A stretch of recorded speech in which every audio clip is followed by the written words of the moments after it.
Bienvenue à tous, welkom iedereen. Dans ce nouveau podcast Talking Legal, l'épisode d'aujourd'hui est en français. Maar een videoversie met Nederlandstalige ondertiteling is beschikbaar op onze website www.publicilegal.be.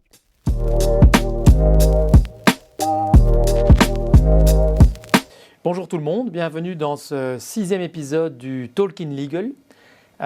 Aujourd'hui que nous consacrons au AI Act, mais plutôt en français, le règlement européen en matière d'intelligence artificielle. Et nous avons le plaisir aujourd'hui d'avoir parmi nous Loïc Delangue, qui est avocat dans notre cabinet PwC Legal, avocat spécialisé en matière de propriété intellectuelle, de vie privée, et assez logiquement, Loïc, tu t'es spécialisé en matière d'intelligence artificielle, qui est quelque part l'étape suivante dans ces domaines de prédilection que tu chéris depuis quelques années. Alors, on va commencer tout de suite. AI, IA en français, intelligence artificielle, c'est un peu un buzz, je pense. Parfois même que certains d'entre nous ont parfois un peu marre d'en entendre parler. C'est sur toutes les lèvres, c'est partout. Mais comment vois-tu cela aujourd'hui? Comment vois-tu ce développement en tant qu'avocat spécialisé en cette matière? Merci d'abord, Olivier, de m'inviter. C'est un plaisir. C'est en effet une constante. Je pense qu'aujourd'hui, en tant qu'avocat ou bien en tant que simplement citoyen, le terme AI fait vraiment le buzz. Et je pense que quand on regarde un peu la pratique, ou en tout cas l'état des choses aujourd'hui, il y a 4 facteurs qui expliquent ça. Le premier facteur, c'est le fait que OpenAI, ChatGPT, maintenant, s'est démocratisé depuis 1 an, quelques mois. Et donc, du coup, c'est vraiment un outil qui devient presque un quotidien, oui, pour chacun. Oui, exactement. Et donc, du coup, voilà, le citoyen, c'est plus une question de scientifique ou de spécialiste, c'est vraiment un outil qu'on utilise comme Google. Ça, c'est le premier élément. Le deuxième élément, c'est que y a aussi, en Europe, les économistes nous expliquent qu'on a besoin d'avoir un boost de production en termes de force pour que le marché européen reste compétitif avec d'autres marchés concurrents. Et beaucoup d'économistes voient dans cette AI la possibilité pour l'Europe d'avoir ce boost qui est bienvenu d'un point de vue économique. Le troisième élément, c'est le fait que je pense que depuis quelques années, et avec le RGPD, on a vu ça, une conscientisation de la part de la population que la technologie a un impact sur leur vie, positif ou négatif, qui est indéniable, et les citoyens s'intéressent à cela. Les citoyens s'intéressent à la manière dont les données sont traitées, les citoyens s'intéressent à la façon dont ils vont subir ou bénéficier de l'intelligence artificielle, et donc ça devient quelque chose qui est ancré dans nos cultures. Et puis le dernier élément, et c'est celui qui va nous occuper le plus aujourd'hui, c'est le fait que depuis avril 2021, déjà donc il y a un petit temps, entre-temps, le législateur européen et la Commission européenne dans ce cas-ci a proposé un règlement. Et on arrive en bout de course aujourd'hui, vraiment ces 4 éléments se cristallisent, puisque le 14 mars, ce sera le dernier round de vote pour avoir en fait la version finale de ce projet de texte européen qui va rentrer d'application dans les mois à venir. C'est très bien, mais Loïc, explique-nous, ou explique en tout cas aux éditeurs peut-être quand même en mots simples, ce fameux AI Act, on va l'appeler comme ça, sans compter que si j'ai bien compris, la version francophone n'est pas encore officielle. De quoi s'agit-il en 2 mots? Et on va peut-être ici se focaliser d'abord, essentiellement peut-être sur les corporates, les acteurs économiques corporate. Ouais. Donc, alors, l'AI Act, c'est vraiment un projet de loi qui a pour but de voir l'AI comme un outil, comme un produit qu'on met sur le marché, et on essaye de faire en sorte que ce produit soit le plus safe, le plus secure possible. Et donc c'est un projet de loi qui s'adresse notamment évidemment aux grands providers, aux grands fournisseurs d'intelligence artificielle qui sont en Belgique ou ailleurs, parce qu'on a aussi une volonté de rester en Europe tout à fait attractif pour ces providers. Mais l'idée, c'est aussi qu'on va s'appliquer, ou en tout cas les obligations de mettre en produit sur le marché des programmes d'intelligence artificielle qui soient safe s'applique en fait tout au long de la chaîne pour les providers, mais aussi les distributeurs, les importateurs et les utilisateurs, les déployeurs, comme on les appelle dans le texte anglais, d'intelligence artificielle. Et donc le but, c'est que chacun à son niveau, qu'on soit une société qui produit donc des logiciels d'intelligence artificielle ou bien un employeur lambda qui va utiliser l'intelligence artificielle dans sa boîte, chacun a des obligations qui seront différentes naturellement en fonction du type d'intelligence artificielle. Et bien alors l'idée, je t'interromps, c'est qu'il y a vraiment une logique en cascade dont dès qu'un acteur économique va utiliser du AI dans la fourniture d'un service, par exemple, cet acteur économique va être soumis à différentes obligations. On verra peut-être un peu plus tard dans la discussion. Ouais. Mais c'est ça l'idée, en fait. Totalement. Donc ce n'est pas uniquement un acteur qui lance un produit qui contient une certaine dose de AI. Non, c'est vraiment l'idée que chacun joue son rôle et donc du coup c'est pas parce qu'on est simplement en train d'utiliser un logiciel d'intelligence artificielle qui est fourni par une boîte qui a pignon sur rue que tout d'un coup on a une certitude premièrement d'être entièrement en conformité ou bien de n'avoir rien à faire. Tout le monde a son rôle à jouer dans la chaîne de valeur de l'utilisation de l'intelligence artificielle. C'est ça. Mais alors, on parle d'intelligence artificielle, mais justement, le règlement européen, est-ce qu'il définit ce qu'on entend par intelligence artificielle ? Tu n'es pas évidemment spécialisé dans le domaine d'un point de vue technique, mais je crois que là, il faut un petit peu démystifier. Oui. Est-ce qu'un algorithme est de l'intelligence artificielle ? Oui, non. Est-ce qu'une reconnaissance faciale en est ? Là, on a peut-être déjà tous tendance à plus ou moins connaître la réponse, mais comment est-ce que le règlement arrive à définir quelque chose aussi qui est aujourd'hui en évolution constante par ailleurs, donc ce qui ne rend pas la tâche facile au niveau réglementaire. Alors c'est super intéressant que tu poses la question parce que justement la question de la définition de ce qu'est l'intelligence artificielle a vraiment évolué pas mal au cours du processus législatif. On est en effet parti d'une définition qui était très très technique et très très compliqué même pour les juristes qui s'y connaissaient à comprendre, vers une définition qui est beaucoup plus agnostique et je pense que ça fait preuve d'une certaine maturité de la part du législateur qui s'est rendu compte qu'en fait on se retrouve face à un phénomène qu'on a aujourd'hui encore dont on a du mal à percevoir les possibilités d'un point de vue exponentiel.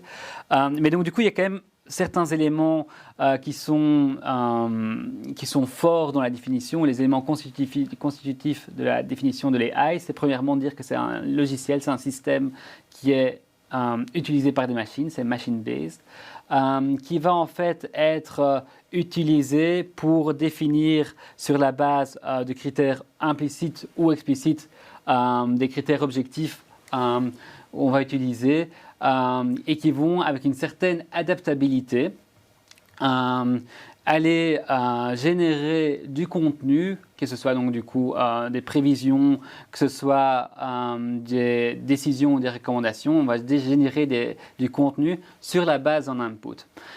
Et ce contenu va avoir ou pourrait avoir un impact, que ce soit sur l'environnement virtuel ou l'environnement réel. Il y a des notions aussi d'autonomie. Excuse-moi, Loïc, oui. Environnement virtuel, environnement réel, est-ce que c'est quelque chose que tu peux... Quelle est la distinction entre les deux Donc le projet de loi, c'est comme ça qu'on voit vraiment les choses, c'est-à-dire que dans de l'impact sur l'environnement virtuel, c'est par exemple de dire, voilà une décision qui va par exemple, un logiciel qui va être utilisé ou un système d'intelligence artificielle pour décider ou non d'un octroi de crédit par une banque, eh bien, il y aura des impacts qui sont virtuels, à savoir la décision est dans le système de la banque, mais aussi l'impact va être réel sur l'environnement réel parce que finalement, un individu, au bout du compte... Aura ou n'aura pas son financement. Exactement, exactement. Et donc, les deux notions qui sont vraiment importantes là-dedans, c'est la question donc, de la possibilité d'avoir une certaine autonomie et d'avoir une certaine réactivité par rapport au problème qui est donné à l'intelligence artificielle. Et donc, ce qui va faire en sorte que, par exemple, certains algorithmes qui sont très, très poussés en matière de détermination de prix, mais dont tous les critères sont préétablis, ne va pas être considéré comme de l'intelligence artificielle parce qu'il n'y a pas d'adaptation par rapport au problème de base. Là où, par exemple, d'autres logiciels très simples, des chatbots, qui vont créer en fait, du contenu, vont tomber quand même dedans. Exactement. Donc par exemple, un site web qui est opéré au travers d'un algorithme de fixation de prix, par exemple, en matière de billets d'avion ou de réservation d'hôtel, en principe, ne devrait pas tomber dedans. Alors qu'un chatbot qui donne déjà des réponses sur, par exemple, de nouveau, si on revient dans le système bancaire, sur l'octroi potentiel d'un crédit en fonction des revenus de la personne et du montant emprunté, de la durée, du profil de risque, pourrait être qualifié d'intelligence artificielle. Exactement. Ouais. Ça dépendra vraiment de la question de à quel point le logiciel est adaptable et autonome. Oui, c'est ça. Ouais. Mais bon, pas évident en fait de faire ces arbitrages, parce que même dans les exemples ici assez courants du monde de la vie de tous les jours que l'on échange, on peut tout de suite percevoir en se demandant oui, mais jusqu'où ça va ?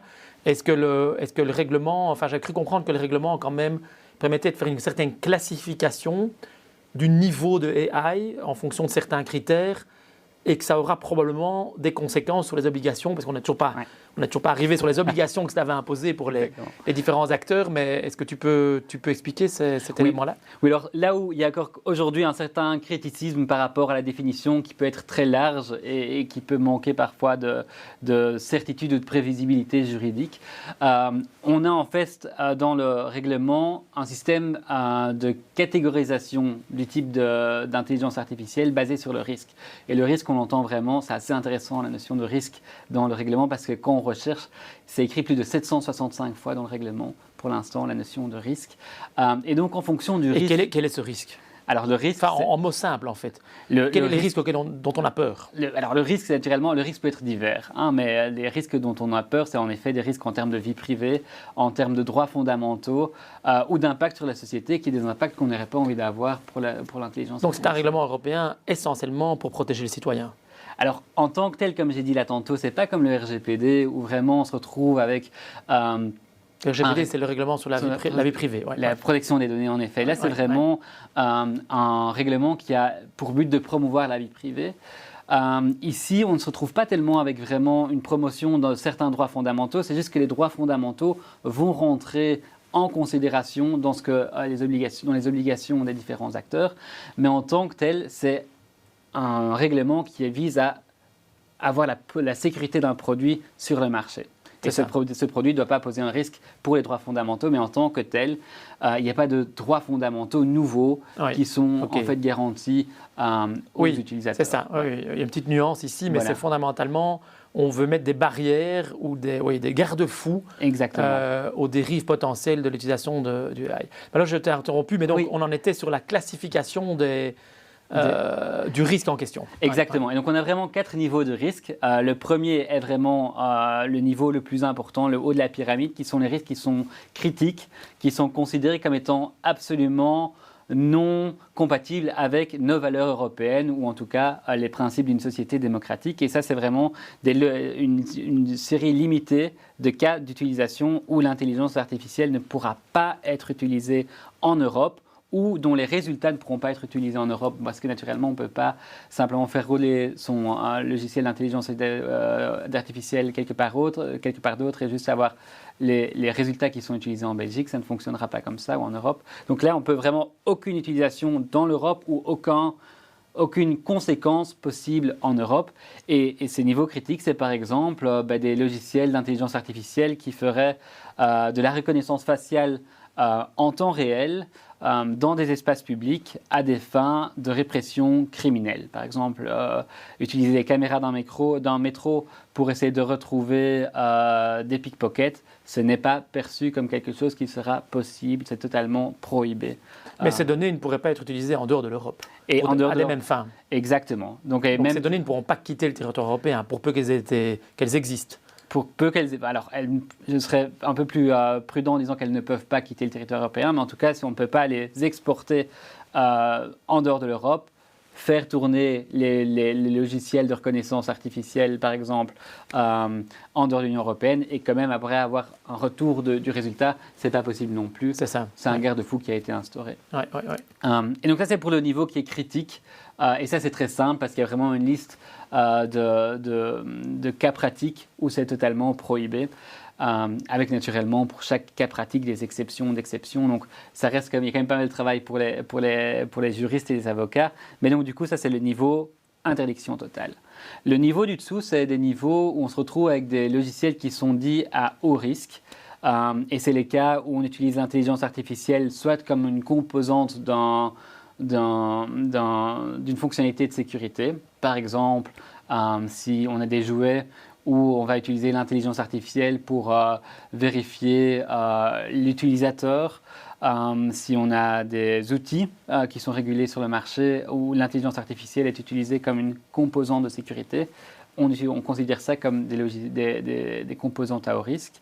Ou bien dans d'autres cas totalement différents, par exemple si on va utiliser de la reconnaissance de sentiments sur le lieu du travail, ou bien si on va utiliser l'intelligence artificielle comme élément pour prendre des décisions en matière de sécurité sociale ou en matière de travail, on se retrouve dans des cas où alors on se retrouve dans du haut risque.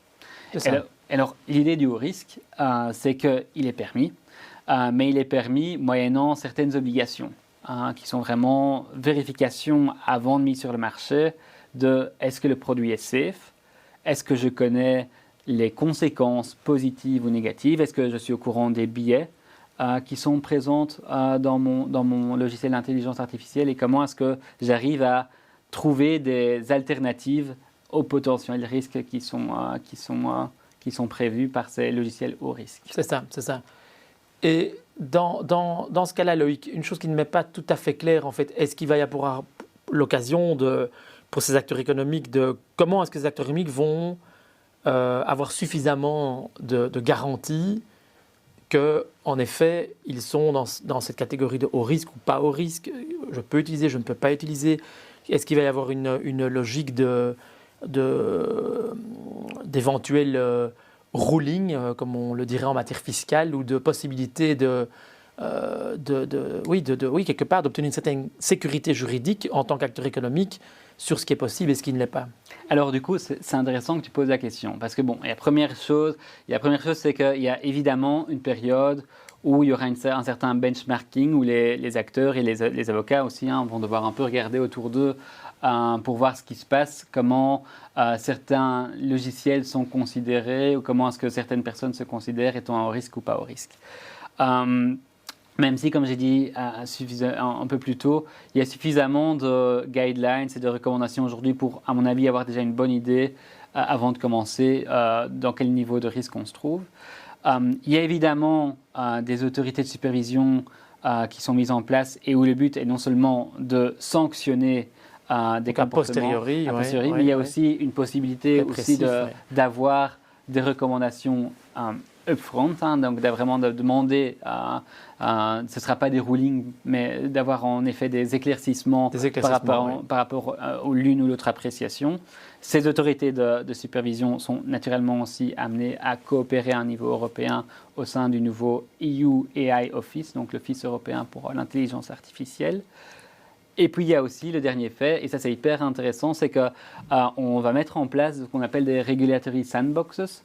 Donc c'est vraiment des lieux, des espaces qui sont instaurés auprès de chaque autorité de protection au sein de chaque pays, où en fait les régulateurs vont venir discuter avec les fournisseurs d'intelligence artificielle, avec les utilisateurs, avec les autorités répressives, avec les avocats, pour voir comment est-ce qu'on peut réguler certaines applications. Parce qu'évidemment, l'idée ici est de ne pas brimer la créativité et l'innovation en Europe, parce que, tu l'as dit, c'est un règlement européen d'application, évidemment, en Europe. Il ne l'est pas dans le reste du monde. Oui. Et par ailleurs, c'est également essentiel pour le marché européen de continuer à ce que nos entreprises et acteurs économiques en manière générale puissent utiliser de l'intelligence artificielle. Donc cette idée est vraiment de pouvoir quand même mettre les acteurs ensemble. Oui.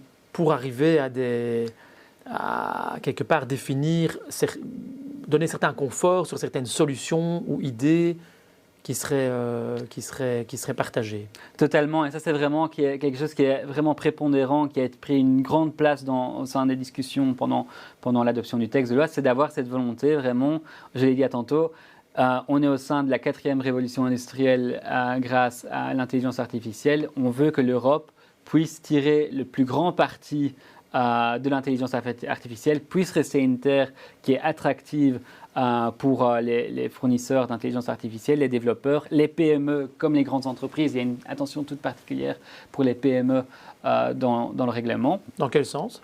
Dans le sens où on va vraiment faire attention à ce qu'ils puissent avoir accès à ces sandboxes, qu'il y ait suffisamment d'obligations ou de droits qui leur soient accordés vis-à-vis des plus grands providers pour pouvoir également utiliser les AI à la meilleure façon qui soit.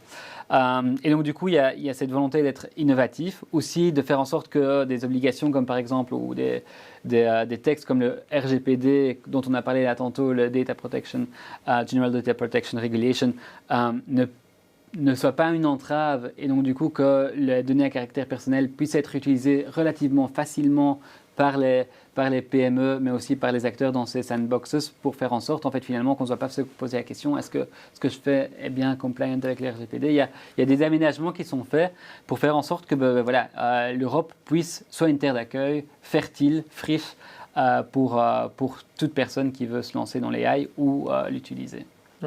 Alors, je voudrais quand même revenir parce que tu nous as parlé des hauts risques, mais qu'est-ce qui est low risk? Alors le low risk, je pense que le medium entre les deux est également il y a le low et il y a le limited.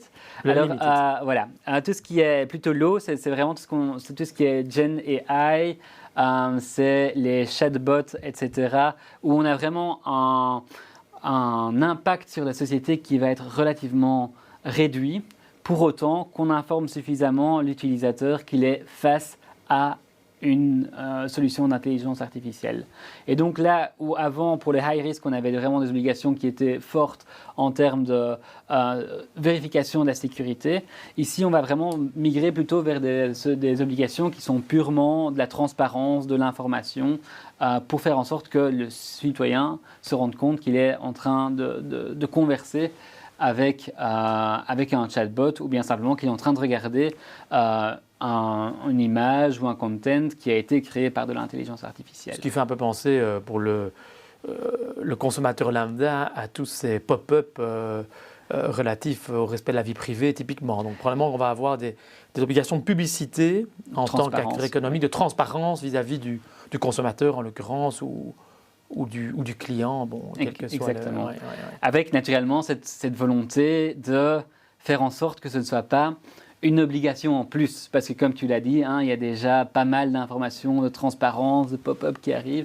Le but n'est naturellement pas d'utiliser la régulation ou le nouveau règlement, pour plus encore ennuyer l'utilisateur. Il faudra voir comment on va intégrer ces informations de transparence à d'autres informations qui sont déjà préexistantes. Ouais, c'est ça. Et ce règlement européen, évidemment l'application en Europe, si tu me permets, parce que du coup, il y a encore la dernière catégorie de risques dont on n'a pas encore parlé, qui sont vraiment les risques heureusement que tu suis tes explications. Parce que sinon, je vais revenir par après. Non. Et donc, la dernière partie des risques, c'est donc du coup les risques qui sont limités, où il y a vraiment très très peu d'implications par rapport aux risques, où il y a très peu de risques pour les utilisateurs. Et là, ce que l'Europe dit, ce que le législateur européen dit, vous pouvez de manière volontaire appliquer tous les risques ou toutes les obligations pour les hauts risques et pour les risques qui sont faibles, mais il n'y a vraiment pas d'obligation, c'est plutôt une volonté de volontairement participer à de la transparence, etc. Mais pour ces obligations-là, il y a pas en tout cas pour ce niveau de risque-là, il n'y a pas d'obligation dure inscrite dans la loi. C'est sur base spontanée. Exactement. Oui, tout à fait. Ok. Et alors, oui, la question que je voulais te poser, c'est, d'application évidemment au niveau européen, si je comprends bien, pour tout acteur économique qui utilise de l'AI d'une manière ou d'une autre, donc une obligation aussi de se demander en cascade ce qu'on utilise, donc à la limite, même si on utilise une des suites des plus grands providers de solutions informatiques, eh bien, il faut le préciser. Je ne vais pas ici faire de publicité pour l'un ou l'autre, mais on voit très bien ce qu'on peut vouloir viser. Est-ce que c'est l'application tant au secteur public qu'au secteur privé? Oui, donc du coup, ça c'est assez intéressant, c'est que hormis, il y a certaines, c'est l'application cross-sectorielle, donc tous les secteurs c'est l'application horizontale. Chaque secteur est censé être soumis à ces règles-là, sauf les exonérations qu'on connaît typiquement en raison en fait, du fonctionnement de l'Union européenne en tant que telle, comme par exemple tout ce qui est usage armé, etc. Mais pour le reste, c'est d'application tant aux acteurs privés qu'aux acteurs publics qui vont vouloir se soumettre ou en tout cas qui vont utiliser de l'intelligence artificielle. Et c'est par exemple le cas de ce qu'on a vu dans l'exemple au risque que je visais. C'était vraiment pour l'utilisation de la reconnaissance faciale à des fins de répression pénale, eh bien, c'est évidemment une interdiction qui s'adresse principalement à des forces de police. Oui, tout à fait, tout à fait. Par contre, certains secteurs en sont exonérés. Oui. Pour des raisons d'intérêt général. Exactement, parce que c'est simplement la façon dont fonctionne l'Union européenne. C'est tout ce qui est souveraineté nationale à l'extérieur de l'Europe tombe en dehors de ça. Ce qui ne veut pas dire que du coup il n'y a aucune régulation, parce que par exemple la Convention de Genève va par exemple régler certaines questions par rapport à des armes létales qui seraient utilisées dans le cadre autonome, donc dans le cadre avec de l'intelligence artificielle. Mais ça nous amène déjà un peu en dehors du débat qu'on veut avoir aujourd'hui, je pense. Donc, on utilise de l'AI, on a un profil de risque. Oui. OK, jusque-là, c'est très clair. Qu'est-ce que ça veut dire pour un acteur économique, en fait, fondamentalement? Quelles sont les obligations qui vont lui tomber sur la tête, pour parler en mots simples? Alors, pour les acteurs économiques, ça va être très intéressant parce qu'il y a naturellement une diversité d'obligations qui vont lui tomber sur la tête.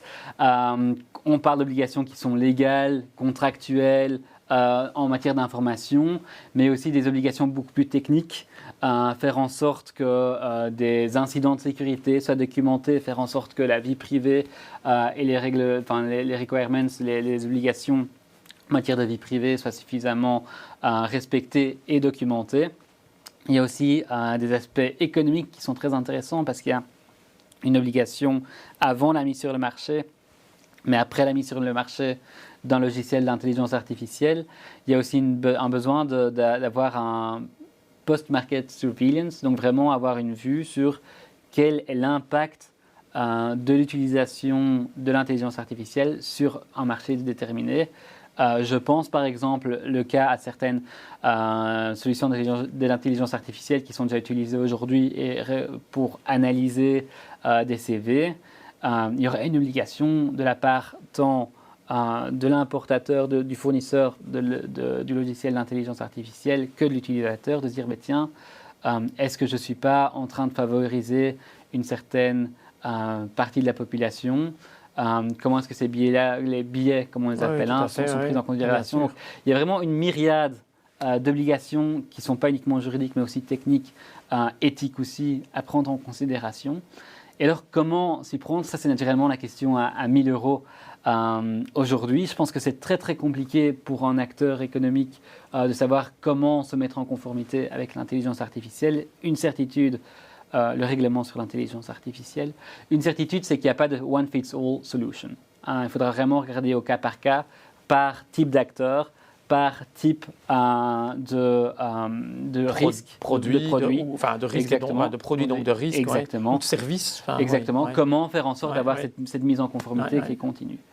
Il y a une deuxième certitude qui, à mon avis, en tout cas c'est ce qu'on essaie d'avoir chez PwC Legal, c'est aussi de se dire il ne faut pas qu'à un moment, quand on parle de mise en conformité avec les AI Act, que les gens aient à choisir entre soit aller de l'avant, soit être en conformité. Je pense qu'il faut vraiment aider les entreprises à aller de l'avant tout en restant en conformité, en ayant...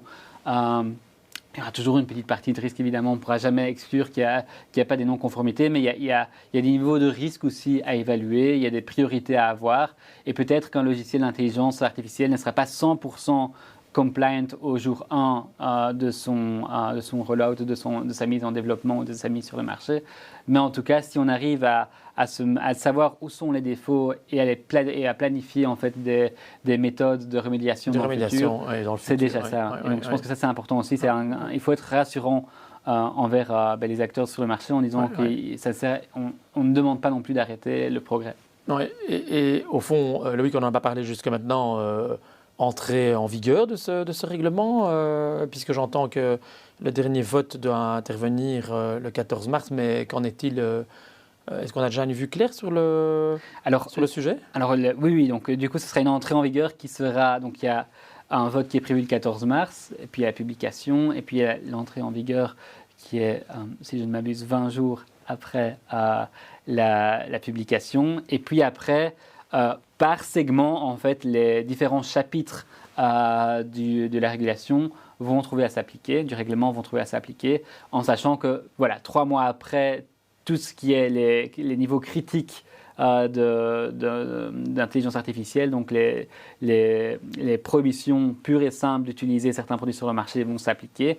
Mais par contre, d'autres obligations qui sont beaucoup plus compliquées à mettre en vigueur, comme par exemple avoir un post-market surveillance, ça on va jusqu'à 36 mois en fait, après l'entrée en vigueur. Donc ce sera vraiment graduel en fonction de la facilité à mettre en œuvre de certaines obligations et aussi en fonction de ce qu'on vise à protéger par l'obligation.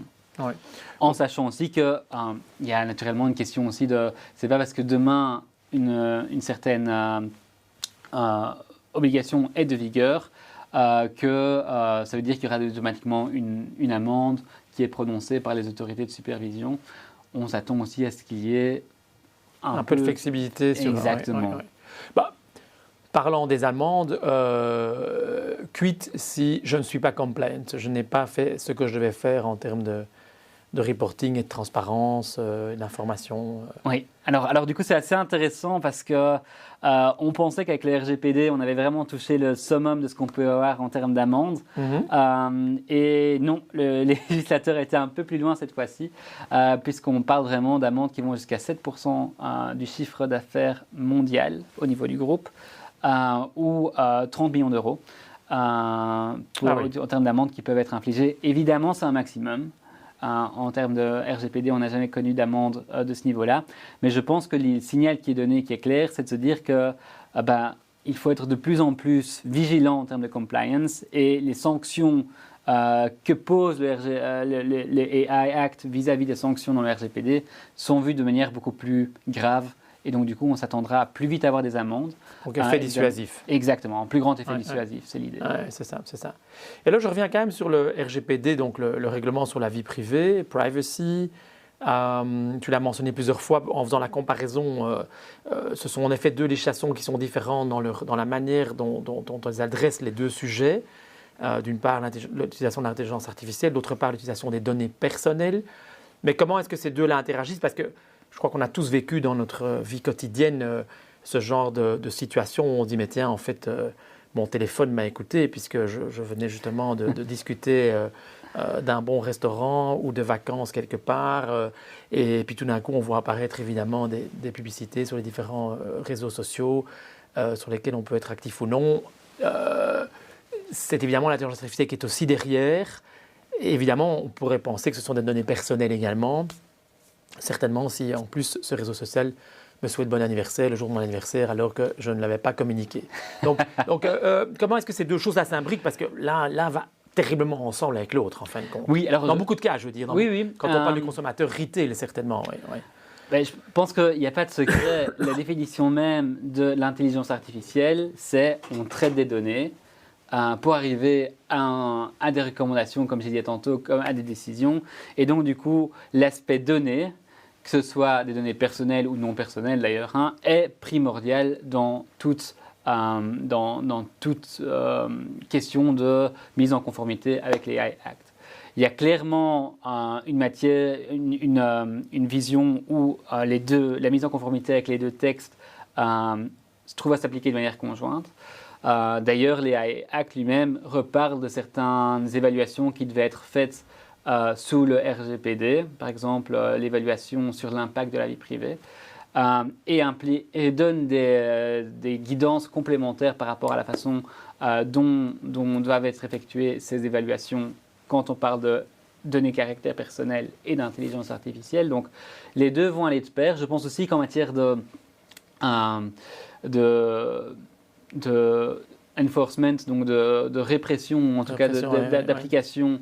Les autorités, si elles ne vont pas être les mêmes dans certains pays, vont devoir travailler de pair. Donc il faut voir les deux comme se complémentant l'un l'autre ou se dérogeant l'un l'autre. Comme tu expliquais, il y avait aussi des déviations au RGPD qui étaient faites prévues par les AI Act. Donc c'est vraiment deux textes qui vont aller de pair, main dans la main. Oui, c'est ça. Et donc pour l'instant, voilà, c'est vraiment... Il faut les voir de manière complémentaire. Et alors, un de mes dadas, Loïc, Legal Tech, nous sommes des juristes, des avocats en l'occurrence. Quel est ton avis par rapport à l'évolution? On dévie un petit peu, mais par rapport à l'évolution des métiers juridiques, avocats, conseil interne, département juridique, general counsels. Là aussi, il y a une myriade de solutions aujourd'hui qui s'offrent à nous. Quelle est un peu ton idée par rapport à ça et à son utilisation? Et d'ailleurs, est-ce que lorsque nous, PwC Legal, nous rendons un avis avec les outils dans lesquels nous avons investi récemment, Harvey, PwC Chat, lorsque nous utilisons ça quelque part dans notre service, est-ce que nous tombons dans le AI Act techniquement? Évidemment, donc Olivier, tu prêches un convaincu. J'ai dit tantôt, l'AI est un empowerment, hein, c'est un outil qui nous facilite, qui nous supporte au quotidien. On l'utilise déjà, on a les partnerships qu'on connaît avec Harvey, on a aussi notre logiciel ChatGPT en interne qui est utilisé et qu'on peut utiliser en toute sécurité. Dans un cercle fermé. Exactement, en tout respect des règles déontologiques. Et des règles de confidentialité. Donc oui, évidemment, nous, c'est déjà quelque chose qu'on utilise au quotidien, qu'on a appris à utiliser et nos clients s'attendent aussi à ce qu'on les utilise pour pouvoir délivrer plus vite, de meilleure qualité et gagner du temps sur des choses où normalement on perdrait du temps et on peut vraiment maintenant investir notre temps dans les projets ou dans les questions qui en valent vraiment la peine et qui méritent en fait notre brain power. Exactement. Et donc en effet, ces utilisations sont soumises au même titre que les utilisations des clients à l'AI Act et c'est des choses sur lesquelles on travaille en interne évidemment avec les départements concernés pour faire en sorte que toutes nos obligations professionnelles et déontologiques soient respectées dans cette utilisation-là. Donc tous les cabinets d'avocats qui utiliseront ce genre de solution sont des clients potentiels. Bon, ça c'était pour une petite blague. Là, je voudrais quand même revenir, Loïc, sur parce que j'ai un petit peu dévié. Je voudrais revenir quand même juste sur le sujet, peut-être ma dernière question en fait. Compliance, donc encore du compliance. Hein, donc évidemment, les acteurs économiques en sont de temps en temps fatigués.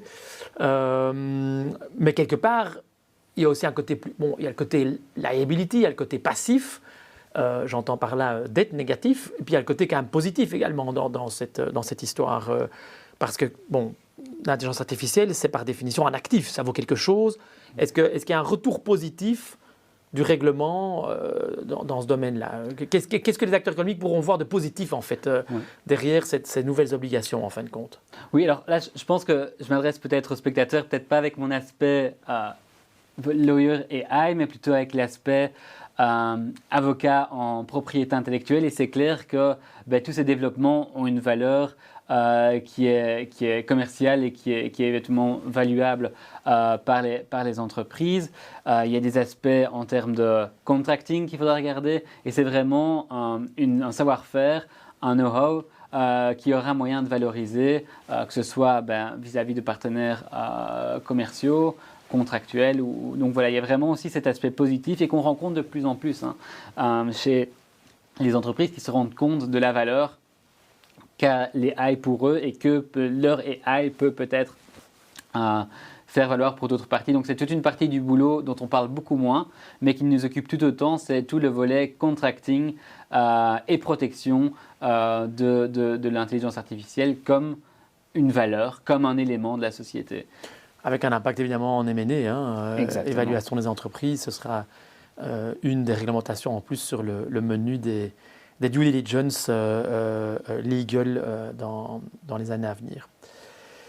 Bah Loïc, je pense que c'était déjà un beau tour de la question. Je te remercie pour ton temps et ton énergie, ta motivation, parce qu'on voit que le sujet vit terriblement chez toi. Donc j'espère que nos auditeurs auront également le même plaisir à t'écouter. Et eh bien, je crois qu'on peut en terminer là pour aujourd'hui. Merci Et de m'avoir on va invité. remercier, voilà, et nous remercions à ceux qui nous écoutent de t'avoir écouté toi essentiellement. Voilà, voilà.